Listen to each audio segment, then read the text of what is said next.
জীবনের ছোটো বড়ো সব মুহূর্তগুলোকে আমি স্পেশাল বলে মনে করি। আর তাই আজকে তোমাদের সাথে একটা স্পেশাল জিনিস আমি শেয়ার করতে চলে এসেছি। দেখো, স্পেশাল ফর ইউ।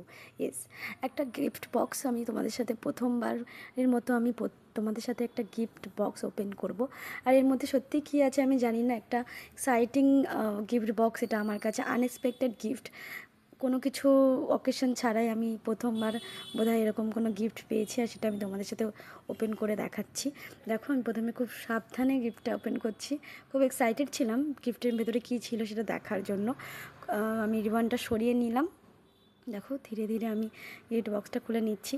আর জানো তো, গিফট বক্সের মধ্যে যে গিফটটা আছে সত্যি খুবই সুন্দর, তোমাদের খুব পছন্দ হবে যারা যারা ভগবানকে বিশ্বাস করো। তো সেরকমই কিছু। দেখো, আমি ধীরে ধীরে খুব ভয়ের সাথে খুঁজছিলাম। আমি জানতাম না তখন অবধি যে এর মধ্যে কী ছিল, তাই খুব নার্ভাসও ফিল হচ্ছিলো। তারপর আমি সত্যি অবাক হয়ে গেছিলাম। এটা একটা রাধাকৃষ্ণের মূর্তি ছিল।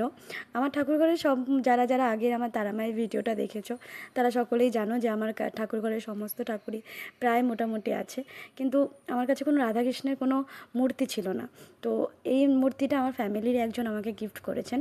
তো সেই গিফটটাই আমি খুলে নিচ্ছি। দেখো, এত সুন্দর কাজের একটা রাধাকৃষ্ণের মূর্তি আমাকে গিফট করেছে।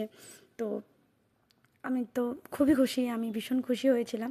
দেখো, ধীরে ধীরে প্লাস্টিকটা আমি সরিয়ে নিয়ে তোমাদেরকে পুরো ক্লোজের থেকে লুকটা দেখাবো বলে খুলছিলাম। দেখো ক্লোজ, দেখো তোমরা কাজটা কত সুন্দর, কি মিষ্টি লাগছে রাধাকৃষ্ণকে।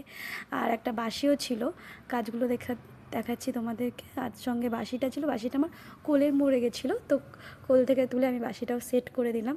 দেখো, রাধে রাধে, রাধে রাধে। প্রথমবারের মতো আমি এরকম এত সুন্দর একটা গিফট পেয়েছি, যেটা হয়তো আমার মনে লেখা থাকবে যে এত সুন্দর একটা গিফট আমাকে কেউ দিয়েছে। এটা আমি বুকের সাথে আটকে রেখে দিলাম। দেখো, তোমাদের সাথে শেয়ার করলাম, কেমন লাগলো আমাকে জানিও। টাটা।